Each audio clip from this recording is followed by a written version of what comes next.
Sometimes they keep calling. It's your boy Young Love, I give him that time. Pancho leg stand, Panchi America, Panji Dwal, Pancho leg stand, Panchi America, Panji Dwal, walk on the lake, Kankara, what on a watching, Oga leg, gear, power, leg, Panda with Yay, Panchi America, Panya Dwalvano, Chingatongo Pandon, could you ever buy a check out? Papu Panda Jiro, what they be Dwalventing.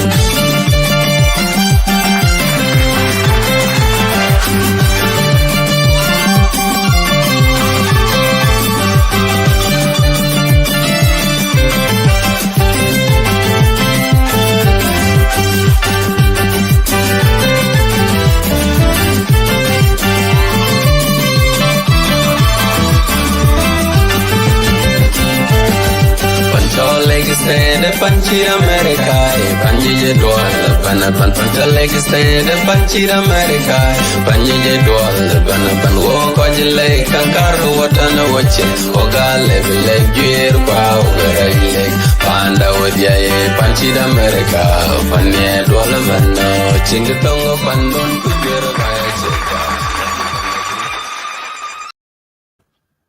Welcome to Lake State Media Show, Ustaz Mading Wadamanyil and all viewers. And while we are waiting for our viewers to join us, please let's listen to this song, Ana Sudani.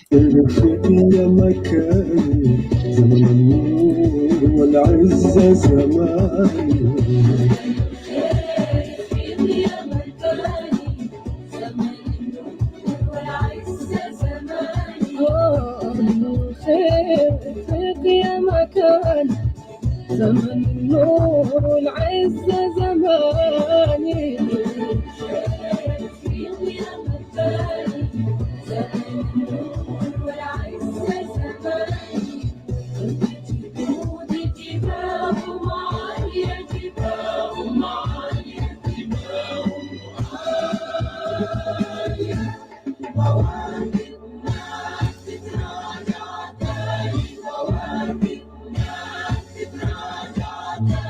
أجيب قدامه وأقول الدنيا أنا سوداني أفريقيا ويني أنا سوداني أفريقيا ويني أنا سوداني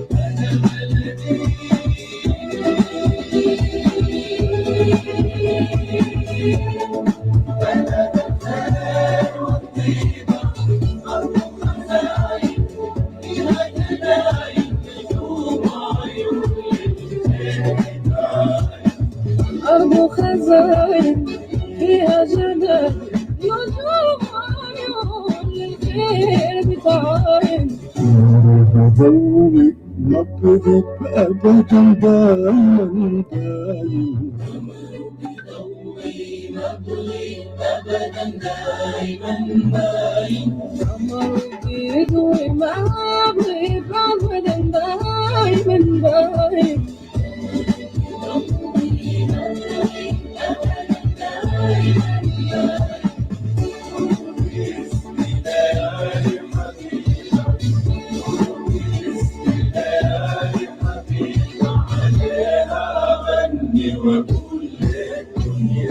أنا سوداني أفريقيا ويني أنا سوداني African origin أنا سوداني أرض الخير إفريقيا مكاني زمن النور والعز زماني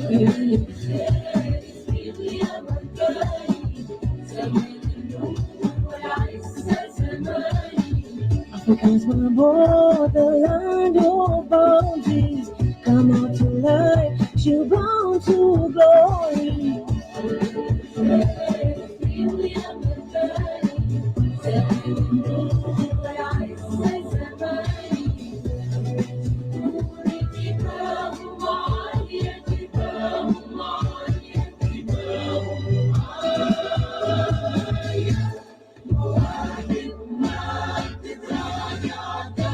Parades of pride, marching to glory. I stand up front and boast so proud to tell my story.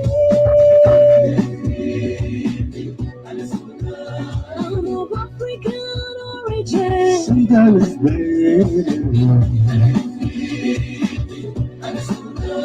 I'm of African origin. Sudan is واشرق نور لك شمسان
يا قريب الخط مسحي جورا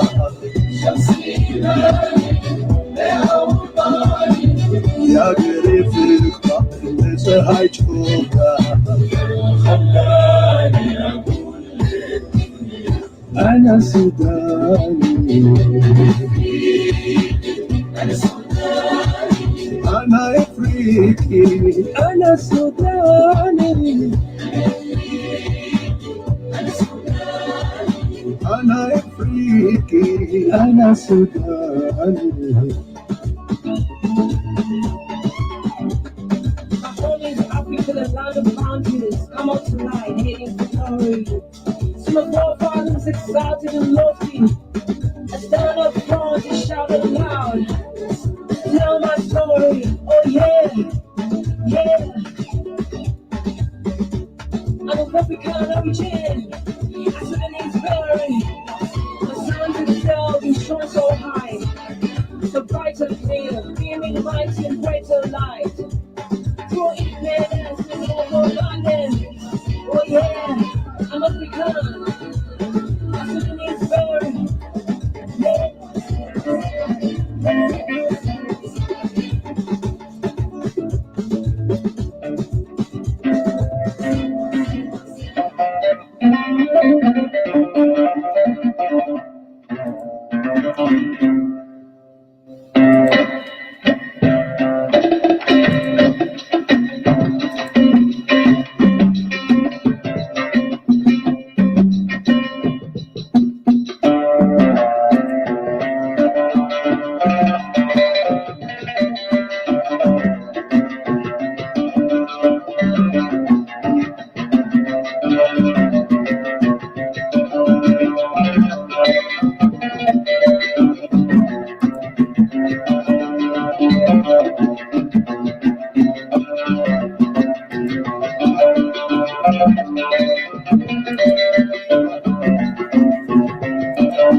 Welcome to Lake State Media Show. I think we would like to Kanya paddling welcome all of you and to introduce our guests.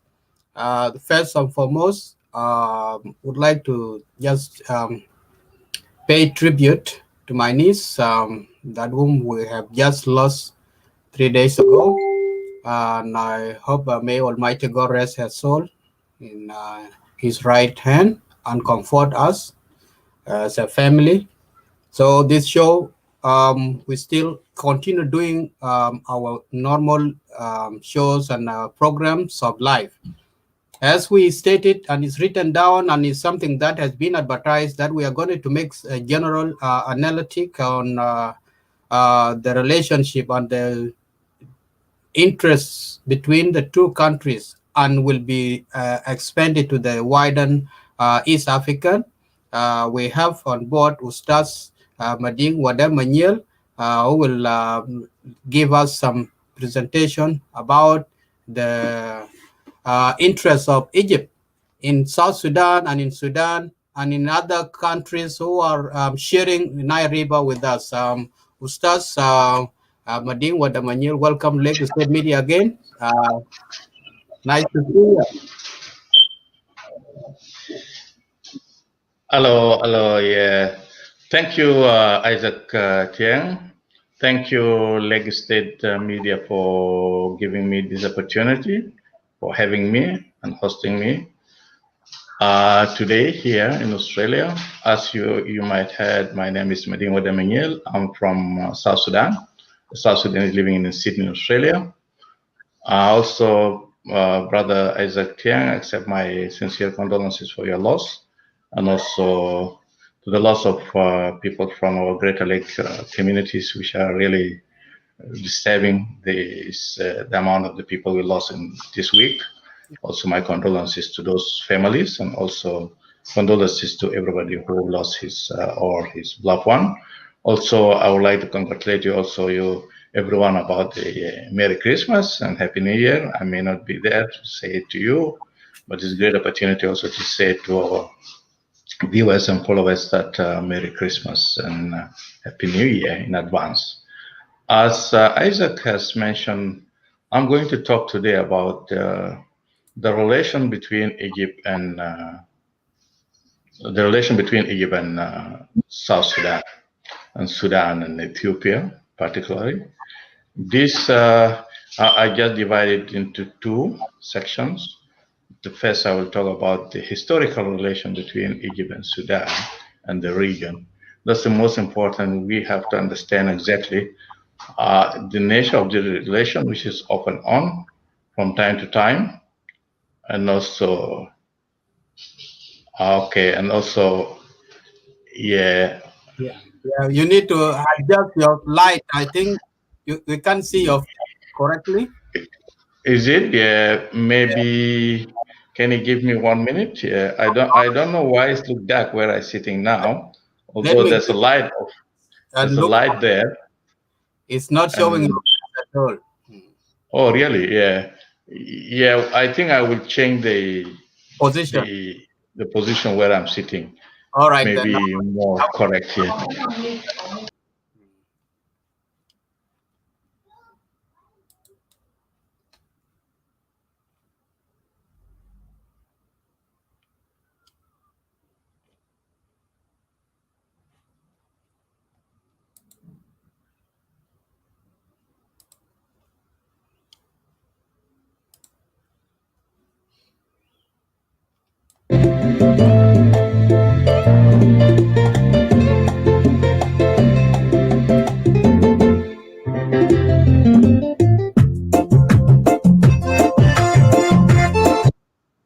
Is it clearer or still?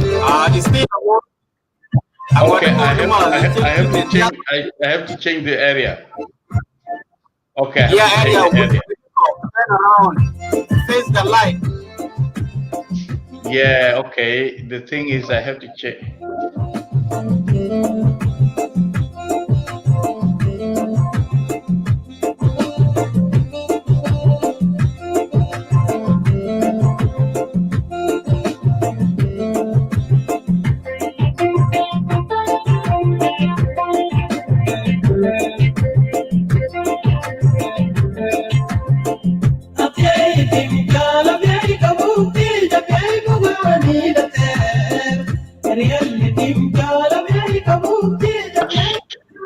Clear? Yeah, all good. Okay, thank you. Thank you very much for, yeah, even I could see it now clearly. Yeah, that's great. Yeah. Okay, thank you, Isaac. Yeah, yeah, let me.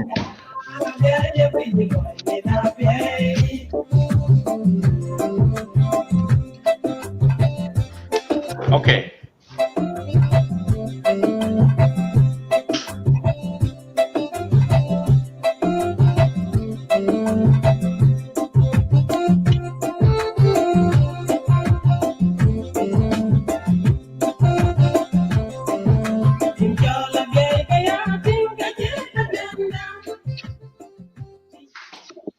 Okay, all right then. Thank you so much. Welcome back. You got now a good report that you will be using today onward. Yeah, go ahead. Thank you very much. As I mentioned, I would like to thank Lagos State Media also for having me today. Yes, as I have mentioned, I will go to historical background between the relation between Egypt and Sudan in general and South Sudan currently, plus Ethiopia and other region in the region.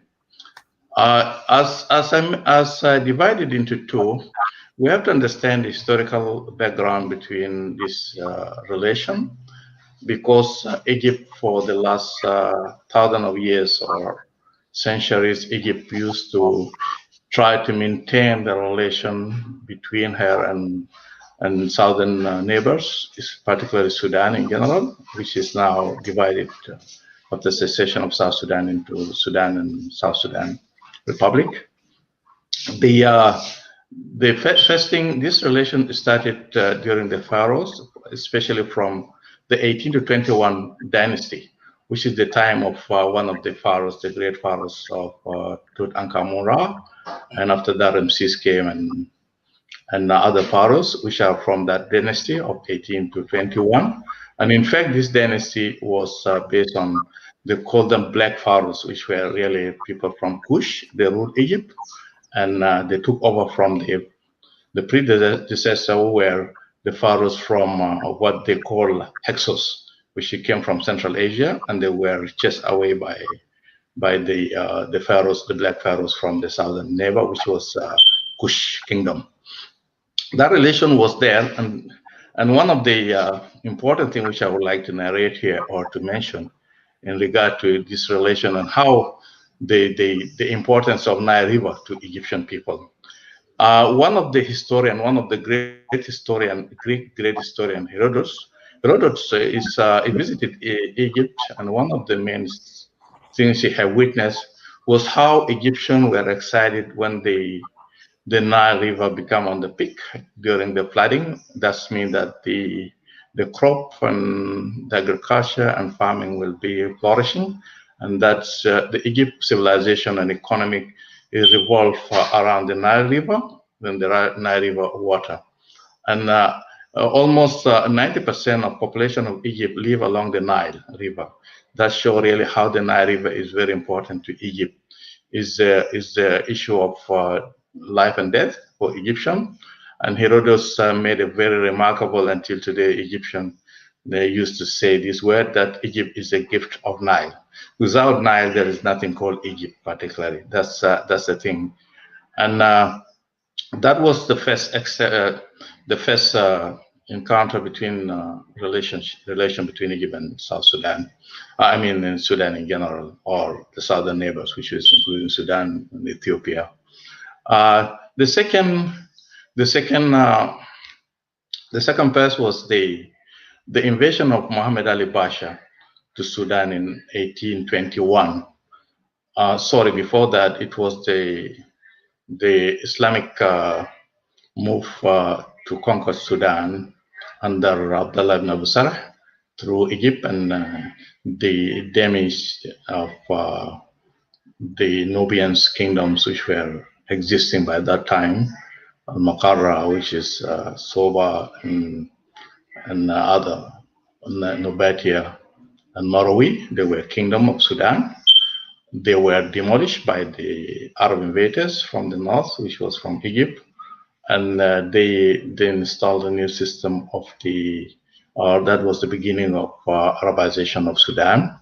That was the second move from Egypt to overtake Sudan. The third move was the Muhammad Ali Pasha, the Turkey.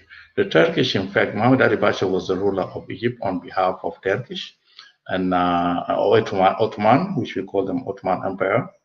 Muhammad Ali Pasha, after the defeat by British Navy in the Mediterranean Sea, Muhammad Ali Pasha tried to get ways of moving up his army from the Sudanese, and also he needs some slaves and things like gold and ivory from Sudan for the economic purpose.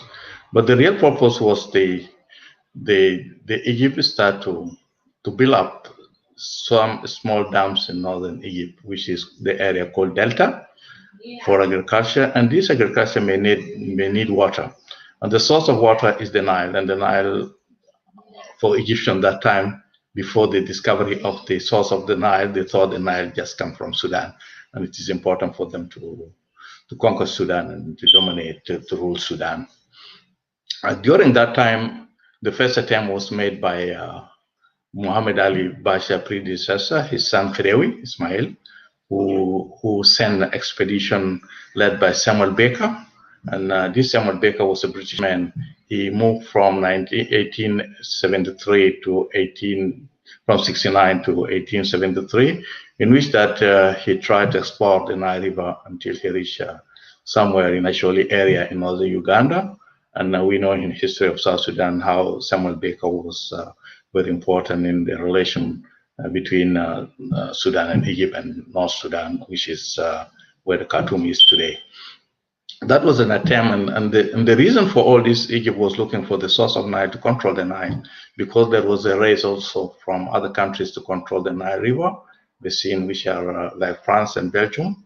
They moved to Congo, the Belgium moved to Congo, France, we need the French attempt to overtake Fashoda, which was totally disturbing to British, because Britain was not happy to see that somebody is going to take over Fashoda, mean that they will have a control over the Nile River, which is the wide Nile, which is that from Lake Victoria. That was some of the things about the Nile, how the relation between Sudan and Egypt revolved around the Nile River water. But the main things, the third things after the Mahdi's liberated Sudan from Turkish, which is Egyptian rule, the Egypt and British, they decided to conquer Sudan again. And I need to stop on this because it's very important. This is very milestone in relation between Sudan and Egypt. The reason why British and Egypt decided to overtake Sudan in 1899, which we call Condominium period, which is rule of two countries, which is unusual, was because of Nile River. Egypt was expanding their agriculture, and the cotton became very important for Britain economic, because in Lancashire, in northern Britain, the textile industry was booming, and they need the cotton. They need water to irrigate the cotton in Egypt. And also they used to get cotton from India, but India is too far for Britain. It's costly. But on cost-wise, if they could expand the cotton agriculture in farming and agriculture in Delta area in northern Egypt, that will boost the economy of Britain. Therefore, the Egypt and Britain, Great Britain, they decided to overtake Sudan for this purpose of having access to Nile River and control the Nile River. And in fact, that was done. In 1899, the first thing when they overtake Sudan, Egypt immediately moved, and Britain, they moved immediately to Sudan, and they decided to do two things. One of the two things, the first agreement which was signed on Nile River was in 1902 between Ethiopia, Emperor of Ethiopia, which is that time called Menelik, the second, Menelik II, and the British authorities. And the upward part of this agreement, which was signed, although was not was not binding agreement, but in that agreement, British request from Ethiopia will not do any activities on Lake Tana and Blue Nile and Sobat River. Ethiopia should not build any dam or should not make any irrigation system in these three major Nile River sources. And this agreement now is the basis of Egypt now try to claim legitimacy that they have historical agreement with Ethiopia in which that Ethiopia should not build any dam or do anything on Blue Nile or Lake Tana or Soba River without approval from Egypt. That Ethiopians, they contested because this agreement was not binding, was not passed by their parliament, was not passed by the parliament in Britain, and it was just an agreement or you can say is a mutual understanding between the British and Ethiopians. And also Ethiopians, they claim that British was British and Egypt is not British, and that's correct. This time made it also the time witnessed the up and down between Egypt and Sudan in the relation, because Egypt was surprised when British also started to think of coming up with the Jazeera scheme. The Jazeera scheme in 1911 was experimental scheme for cotton. As I mentioned before, the Britain and Egypt, they were depending on cotton to be used for textile in Lancashire in Britain. And this led to mistrust between Britain and Egypt, because Egypt don't want Sudan to use any irrigation water from Nile River. They want Sudan to depend on rain water, and they want Egypt exclusively to be the one that leading or controlling the Nile basin water. This situation continue, and Egypt, the paradox also here, and which show once the Egypt and British conquered Sudan, the first thing they did, there was a study made about the source of Nile River. And this is a study made by someone called Garistian, who is a British man on behalf of Egyptian government in 1904. In that agreement, any other agreements came simultaneously after this agreement, were revolved was around Garentia studies, which was done in 1904. In that study, they exclusively mentioned Egypt will have a right on Nile, especially Wide Nile, and paradoxically, the Sudan should not have any right on the Wide Nile water, especially the southern part, which is the South Sudan now. Egypt can do anything in that part of the country without even taking permission from Sudan. The only Sudan want to do anything, Sudan can take the permission from Egypt to do project in southern Sudan based on Nile River. See the opposite. See the opposite here, and this will take us to bottom line, where how the relation between Sudan and South Sudan and Egypt has become more, problematic here. And after that, the studies, what the Egypt did in 1929, there was the first Nile agreement between Sudan and Egypt. Between Sudan and Egypt, led by Britain, and Britain was the one who signed this agreement on behalf of its own colonies in East Africa, which was Uganda and Tanganyika, that time, which is Tanzania now, and Kenya. Britain took that initiatives, and that agreement gave us Egypt and Sudan exclusive right over Nile River. And also Egypt and Sudan, they're building on this agreement now, and give them right to use the water Nile without going back to other Nile basin countries, which are almost 10, Congo, Rwanda, Burundi, Tanzania, Uganda, Kenya, and Ethiopia, Eritrea, and South Sudan and Sudan. All these Nile basin countries are totally excluded, and majority of them are excluded. Sudan and Egypt, they are the one that who have feeling the Nile is wrong, it belongs to them. But that is totally wrong, because the United Nations agreement on the rivers, the natural water rivers in the world, it gives right to upstream and downstream countries. It gives them equal right. It means that Ethiopia can do something, Sudan, South Sudan can do any projects, Tanzania can do projects, Kenya can do projects, and other countries they can do projects, provide that they have to inform the other Nile Basin countries of what is their intention and what is the project they want to build. And in that agreement, which was signed in 1929, the reason of that agreement, it was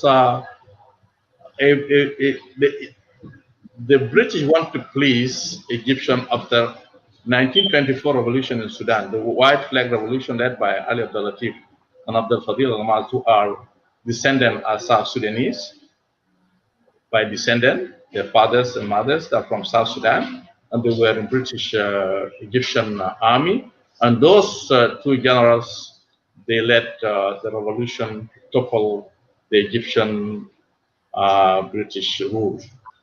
For that, when the Egypt give a green light to Britain and what the movement is happening, they foiled that movement, and Egypt was compensated by Nile River Agreement in 1929, because because they give information, keep up the British of what is happening. Yeah. But the major agreement also is the agreement of 1959 between Egypt and Sudan.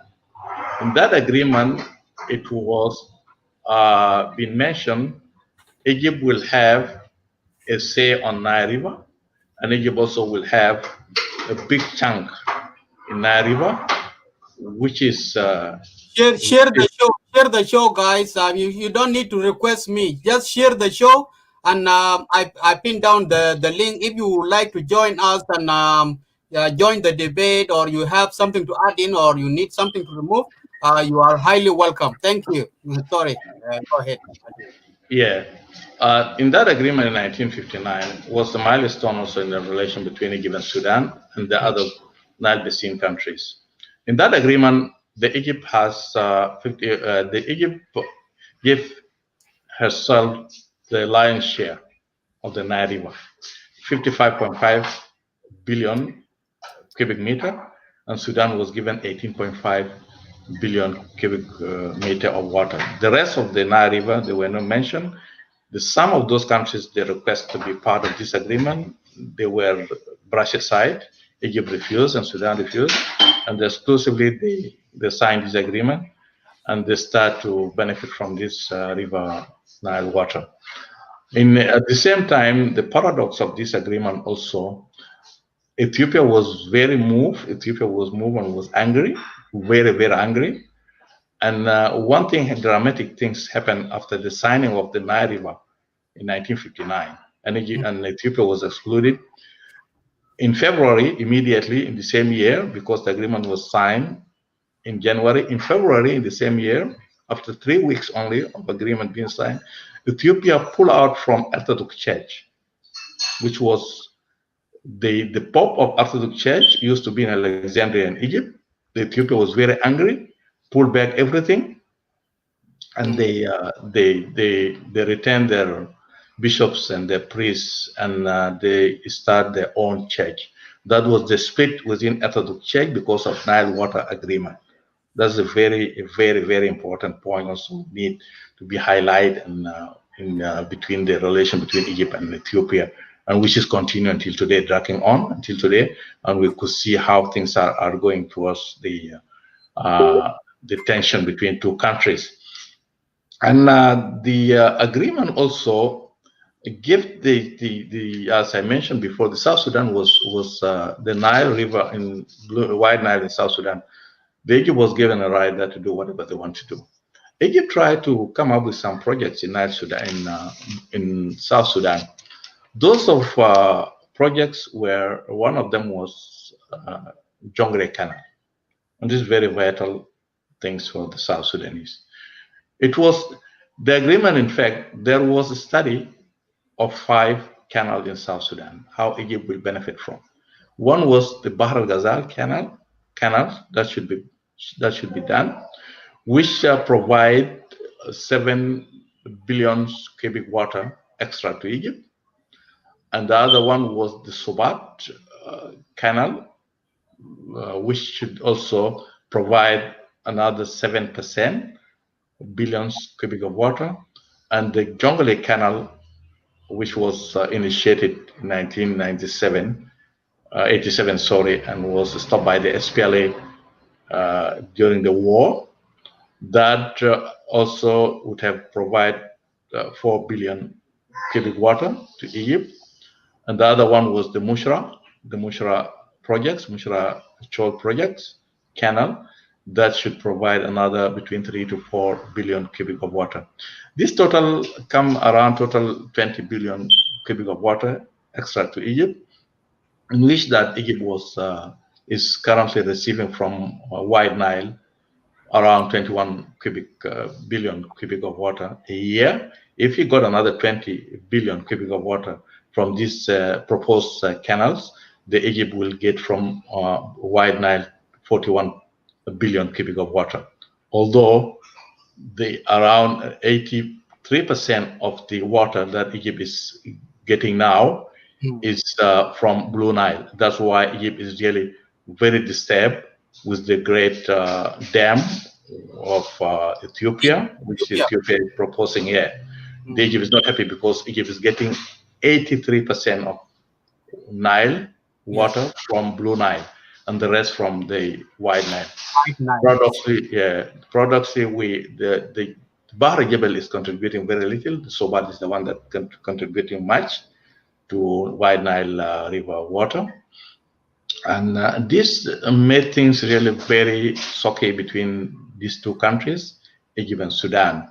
But now the second part of it is the relation between South Sudan and Ethiopia and Egypt, the current relation and the visit of the Fattah Sissi, President of the Fattah of Sissi. What I would like, this is the main core of our discussion. I went historical background because I want my viewers also, or our viewers, to understand exactly how the importance of Nile River for Egypt, and Egypt could do anything because of Nile River, and that's why the relationship is shifting now between Sudan to South Sudan, between Egypt and Sudan to South Sudan, because 90% South Sudan is very important country for Egypt at this level, at this stage, because 90% of the Nile River passed through Sudan, South Sudan, I mean, and 9% through Ethiopia, and Egypt is getting 11%, and 24% through Sudan, and the rest are coming from Uganda and Kenya. Yeah, very, very. But South Sudan is very vital. It's the second largest where the Nile River passed through. And for Egypt to have a relation with such a country is very important. Also, from our part, there was a discussion and some mix-up between political analysts about the relation between Egypt and South Sudan. That relation should not be there. That relation should be there. See, sincerely, any country have a right to have a relation with any government. Regardless the regime in Juba or any opposition come to power, we cannot avoid having a relation with Egypt. Egypt is a very important country to South Sudan, very important country in the region. It's a gateway to Arab world, and it's a gateway to Islamic world, and it's a gateway also to Europe. And this relation has been there for centuries, as I mentioned before, or thousands of years. This relation was there between South Sudan, between Sudan in general, in which now South Sudan was part of that relation. Although, why do we need this relation to be there? Egypt, we have benefited a lot from Egypt in terms of education. They provide the scholarship to our students. I'm one of the people who benefit from that scholarship from Egyptian government. And there's so many government officials now and opposition figures in South Sudan who really study in Egypt. And also, Egypt is until today is providing assistance, which is technical assistance, training on military, also is providing some military help to South Sudan. We have to acknowledge this help and also investment. We have to acknowledge that. Ethiopia also is a very important country to us historically, It doesn't start with the SPLA only.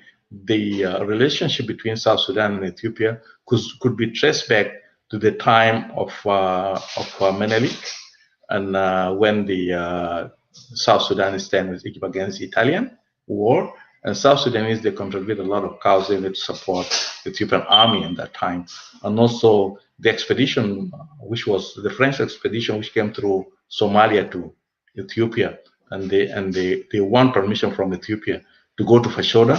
Ethiopia foiled that one. Ethiopia cut off them, and they went back. They returned back to France through Ethiopia, and they came back after 3 years through Congo, in which that they came through the Ju River until they reached Fashoda, and that was we know the tension between Britain and France about that, and British threat French to go into war with the French if they don't withdraw from Fashoda, and that eventually French withdrew from Fashoda, and that was one of the main things also Ethiopia have helped us, because otherwise it would have been under French occupants, but Ethiopia foiled that.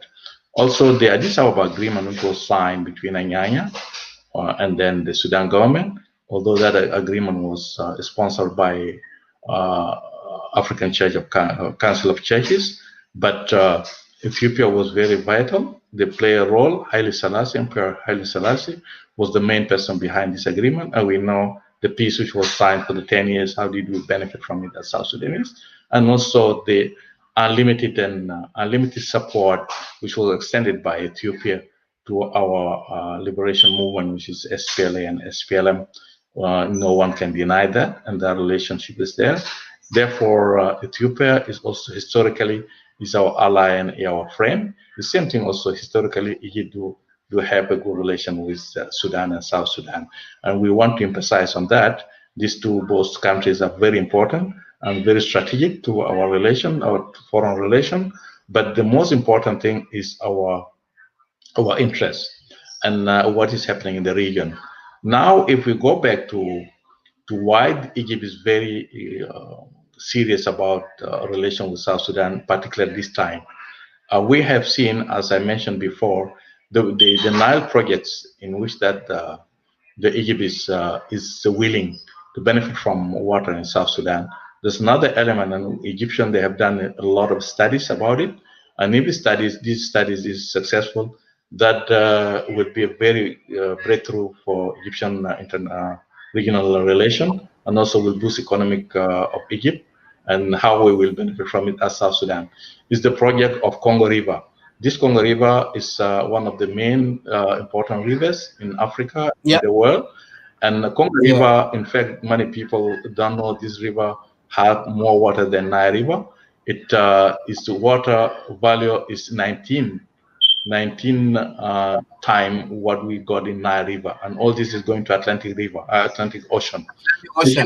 Egypt has a plan to come up with a canal which may cost $500 million, and this canal can go through to Bahri Jebel, or the nearest one will be Ju River. And if that canal is done, is big, Egypt will benefit from that project. But what are we benefit from it as South Sudanese? This need to be discussed widely by South Sudan government and other stakeholders, and how can we benefit from that project if that project is going to see the light. The other things is the projects which are now pending, including Jonglei Canal. Egypt is willing to start this canal again, the digging of canal again, to increase the water from Bahr el-Jebel, and Egypt can benefit from this project. But in reality, what are the benefit of South Sudanese from these projects of Jonglei Canal?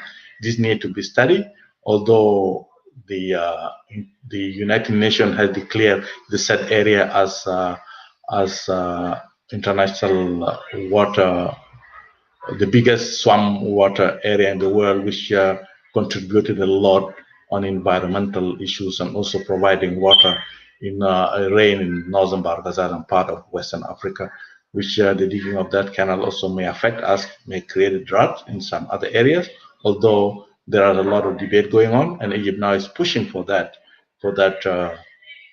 for that projects. Come to relation between Ethiopia and Egypt, as I mentioned before, Ethiopia historically does have a very strong relation with Muslims and Arabs.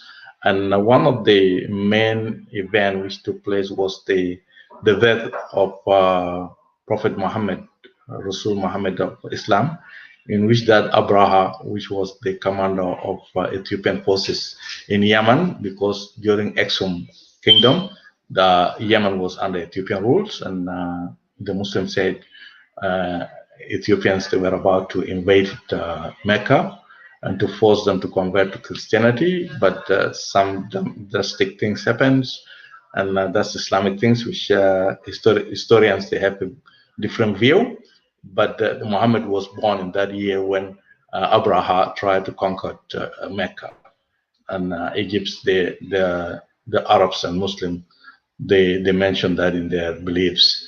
The last thing is when Muhammad was dislodged from Mecca and Medina, he ran to Ethiopia and he was given refuge by Nagashi. Nagashi was the king of emperor of Ethiopia, and one of the remarks Muhammad made in his life, that no any Muslim world and no any Muslim country should have a war with Ethiopia at all.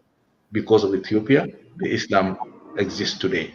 If Ethiopia did not allow Muhammad a refugee with his followers, the Islam would have not succeeded. That's why Muhammad made that very important remark in that relation between Arab world and Muslim world with Ethiopia. No any Muslim country or any Muslim should attempt to fight Ethiopians or Habashinia by that time. This relation now come up when the Egypt is not happy with Ethiopia regarding to the projects of the great dam. Now the Egypt is the Ethiopians are trying really to build it at this stage, or they have reached advanced stages of the dam to be operational. Egypt is not happy, and our worry as South Sudanese is based on that, because when President Sissi came to visit South Sudan, it is at the same time when there was a war in Tigray area between the rebels of Tigray TPLF, the Tigray People Movement, and the federal Ethiopian government. And timely, we were not happy to see that visit to come to at this time. It was not the right time from my point of view. Maybe some people, they have different view, but it was not a good time for relation between Ethiopia and South Sudan. And we hope our government should take this seriously and look into South Sudan can play a very important role in bringing Egypt and Ethiopia together, but not to be part of the problem or regional problems. And I hope our leadership in the country, they understand that, the ruling party and the leadership. Also, Egypt should not be worried much about what Ethiopia is doing regarding the dam, because international law give a right also to Egypt on Sudan to have a consultation and mutual agreement in regard to the dam. The dam, technically, there are some aspect of it, including where the dam is being constructed, what are the measures being taken if there is any earthquake, and it's known the area is vulnerable for any earthquake. This is the Great Rift Valley Belt, which could be affected by any earthquake. And if such thing happen, what are the guarantees Sudan and Egypt will not be affected with the Blue Nile water? That's why the Sudan and Egypt, they really need explanation from Ethiopia, and I think it is their right and it is the right also, or obligation from the Ethiopian part, to provide all this information to these two countries to make the Nile River agreements workable. Last thing which I would like that to mention is the relation between the Nile River countries and Egypt. After in 2009 and 2010 and 11, there are a lot of developments, including when the Nile River basin countries in Entebbe, they came together and they signed the charter, in which that Egypt and Sudan refused to sign it, and eventually South Sudan, and was one of the best moves in 2015. South Sudan became part of that agreement, which I think was a wise decision to be done, because Egypt and Sudan cannot, both these two countries cannot be given absolute right. They cannot be given a veto to over the Nile River. And also, until today, this agreement is there. And Egypt and Sudan, sometimes they are trying to, to support the agreement, but they don't want to commit themselves on that agreement.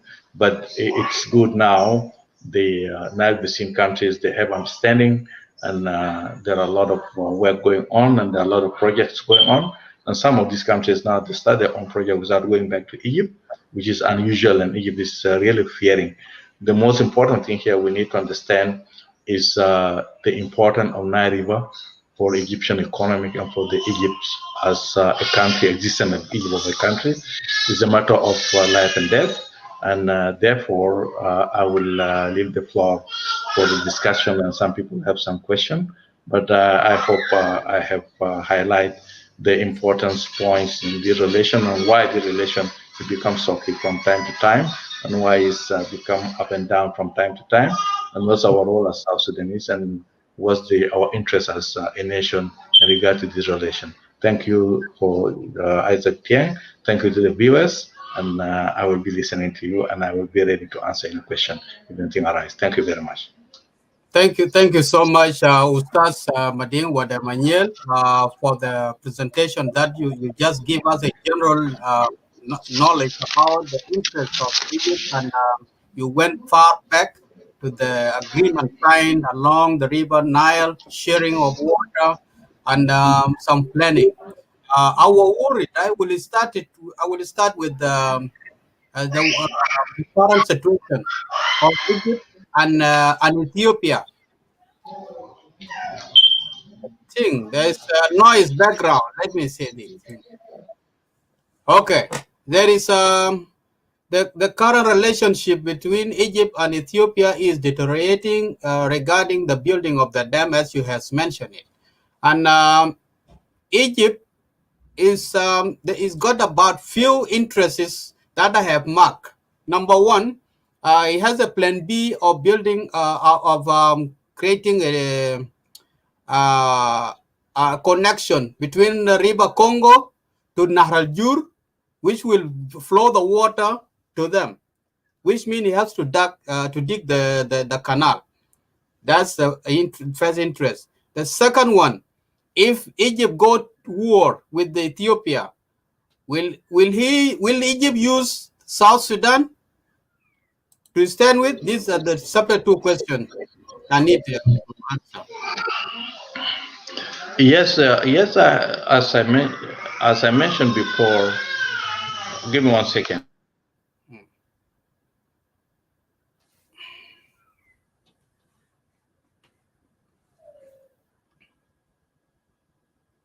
Yes, as I have mentioned before, the project of Nahar, the Congo River, is very vital for Egyptian irrigation and for Egyptian economy. And one of the studies, although technically there are technical aspects of this, which is it's not easy to be achieved, but is achievable, can be achieved.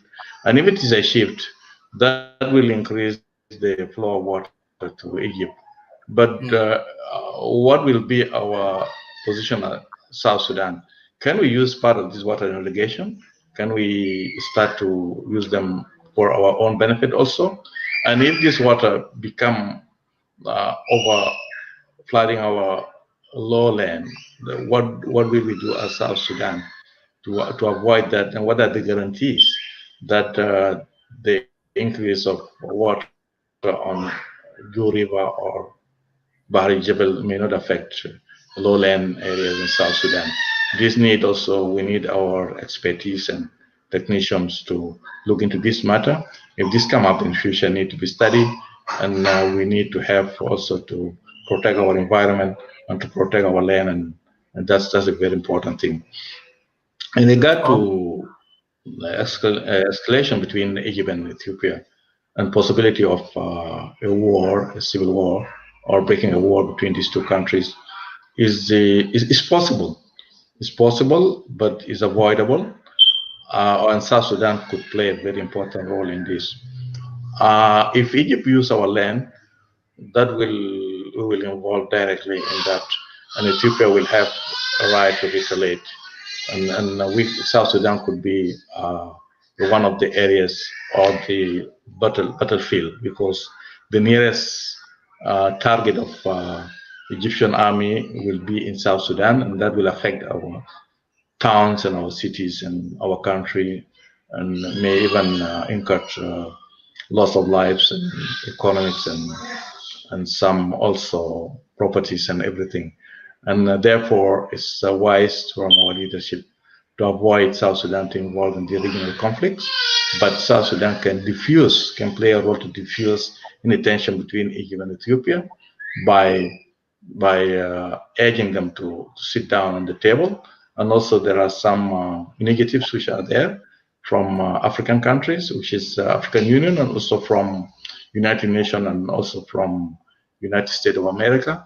I hope also the changes which happen now in America, the new president in America, may play a very positive role also to bring Ethiopia and Egypt together, and Sudan, to discuss any issues. But Egypt also should not exaggerate much about the dam in Ethiopia, because this is Ethiopian right to have that dam, and Ethiopia really they lack energy, electricity, and only 15% of Ethiopians they get electricity. Although Ethiopia one of the stable countries for centuries. Now, recently last month, which is I would like to congratulate Ethiopia also.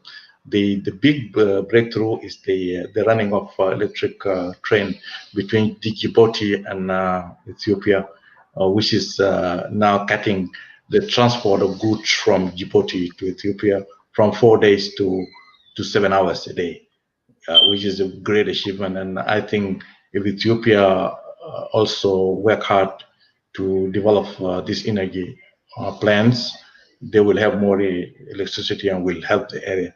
And with the South Sudanese, really, we have to benefit from the dam. One of it, we would get a very cheap electricity from Ethiopia, and that's a benefit to the whole South Sudan.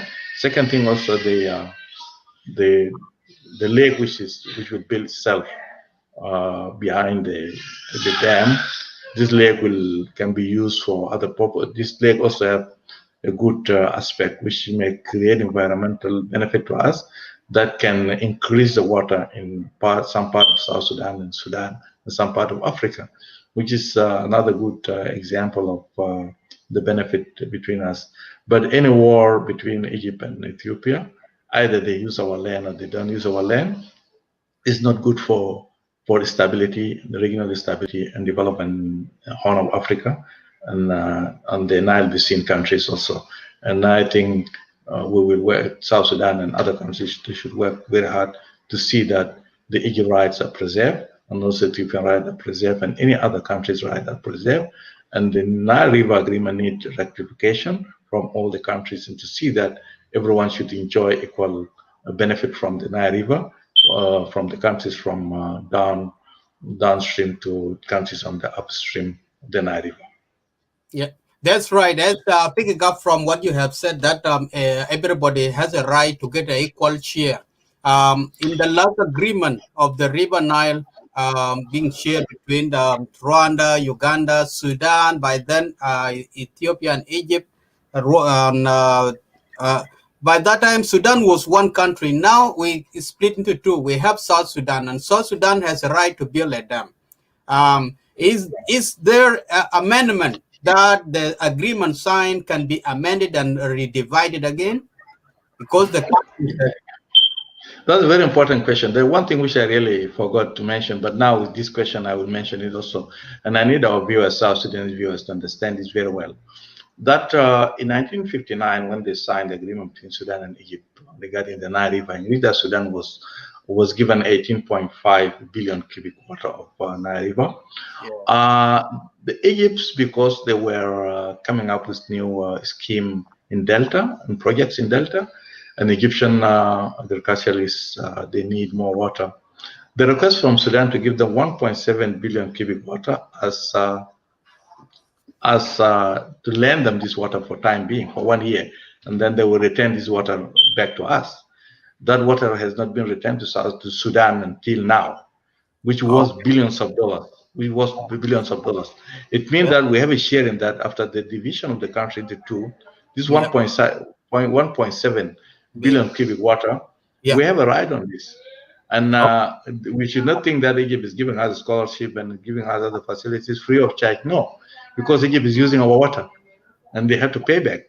Now we need to calculate this and find out exactly what is our share on that. The other thing is the share of Sudan, which is 18.5 billion cubic water.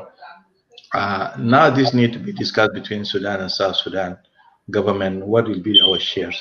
It seems in South Sudan we don't bother much about water, but in reality, in the future, we need that because the northern Upper Nile usually is gonna depend on agriculture, which is based on irrigation and mechanized agriculture, which is the areas of Malud, the Ring, and other areas in western and eastern Nile that may need water, irrigation of water. And for us to come up to build a dam or to come up with any projects in those areas, we need also to have a share in Nile water. But building a dam, technically there are different type of dams. Dams which could be used for power, for electricity, which can be done, and I think there are some projects going on in Niamey, and the dam which can be used also to store water for agriculture. And this is a very dangerous type of dam for South Sudan because we have a lot of lowland areas. I don't know exactly which area would be the best, but maybe technically we may have small dams in some small rivers in South Sudan, like Kobo River or Sobat River, or also in Bahr el Ghazal rivers, these small rivers. We can have agricultural dams which can be used for irrigation the future, and that we have to need to use our quarter of the Nile River. And that's why I mentioned before the sharing of water should be equal. Egypt also should not look at to take the lion's share always from River Nile water. And it's a very valid question, and it's very good. We have a right to build those dams, but we need also to sit down with other countries and discuss with them. Ethiopia also, they have a plan to build a dam also on Sobat River, which that also may create another misunderstanding, but we need also to discuss this project if it's come up between South Sudan and Egypt and Ethiopia, because Sobat River is one of the main source of the water also to us, to South Sudan, and to White Nile also. This is one of the things which I would like to highlight and to emphasize on. Thank you. Beautiful. Thank you so much. Guys, those who are watching and they need to drop in some questions before we came to almost to close our show.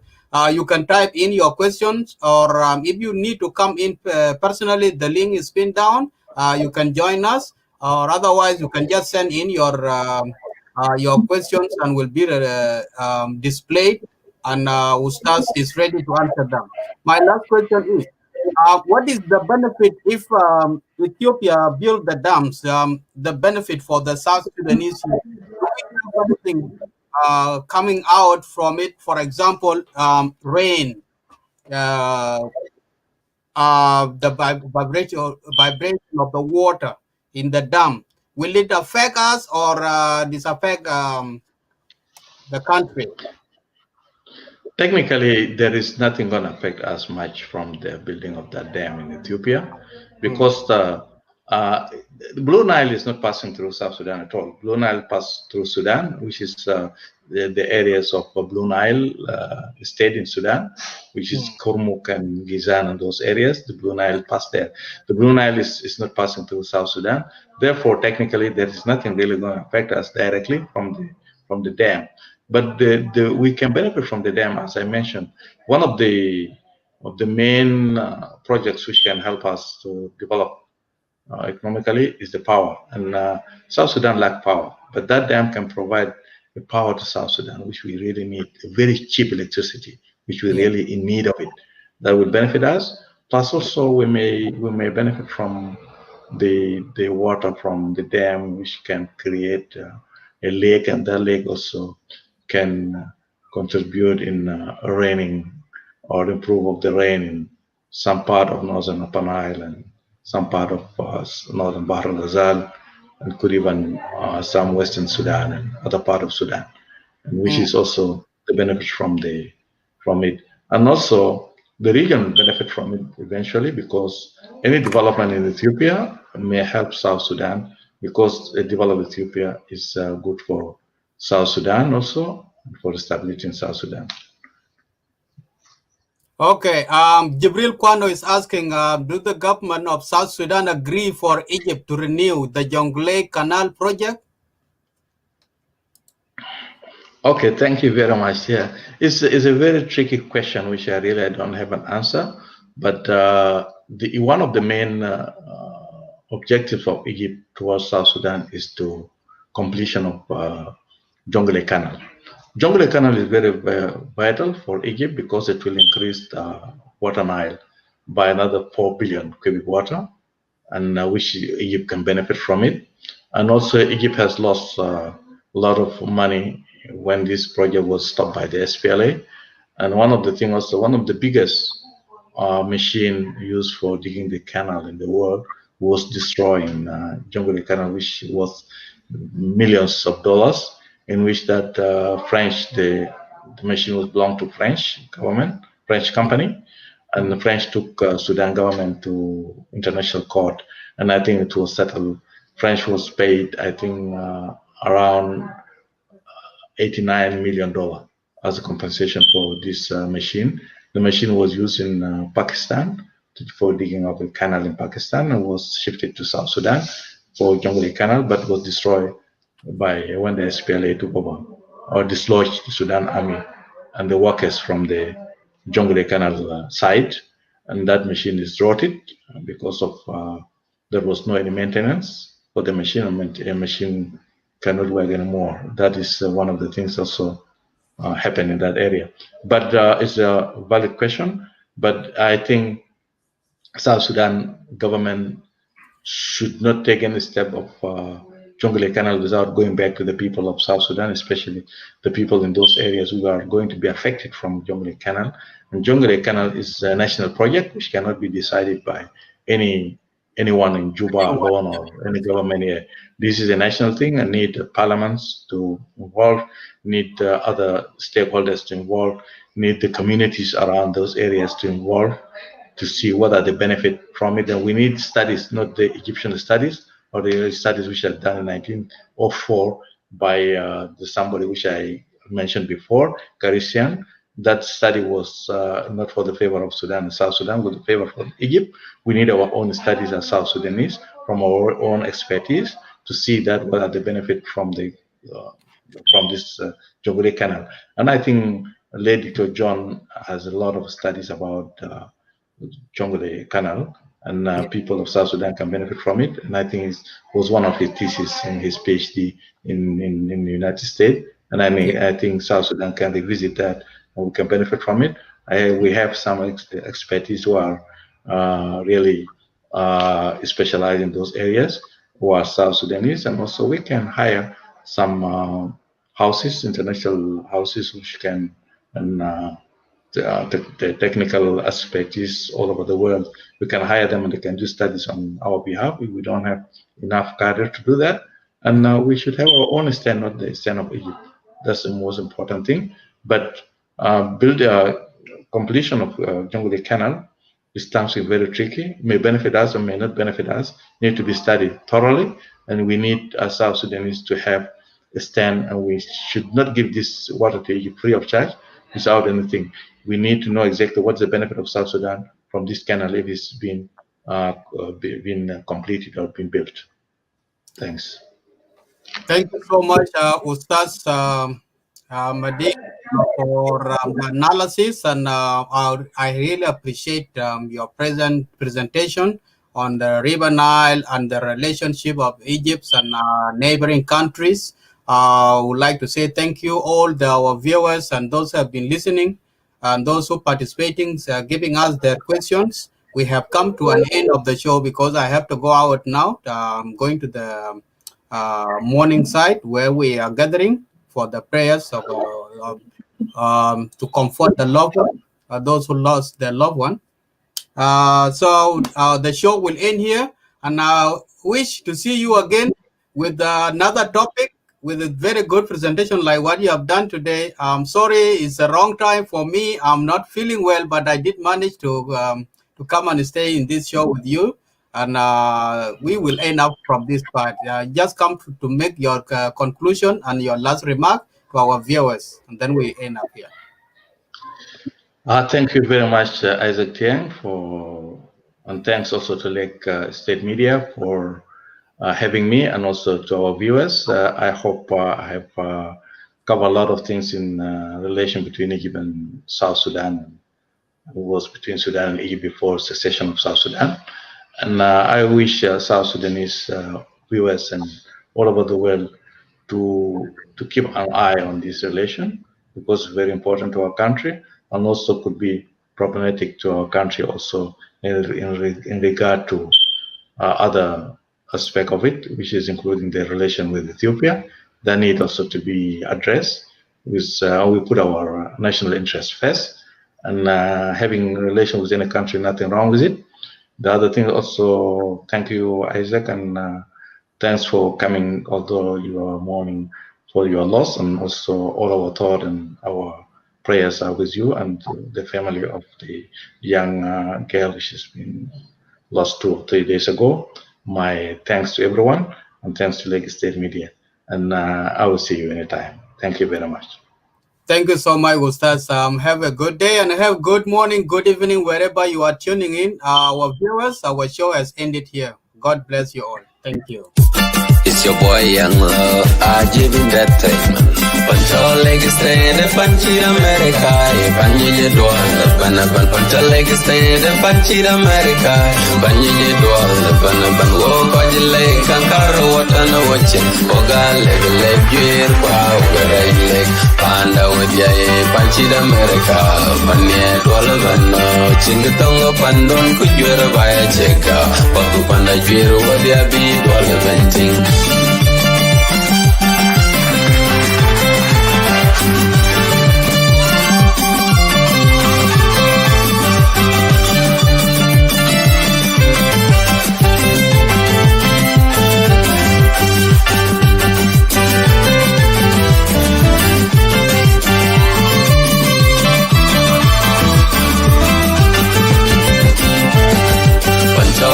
Stand Panchi America, Panji Dwal, Banaban, Pancha Lake Stand Panchi America, Panji Dwal, Banaban, Wokaji Lake, Kankaro, Watana watching, Oga Lake, Gear, Power, Lake, Panda with Yay, Panchi America, Pania Dwal.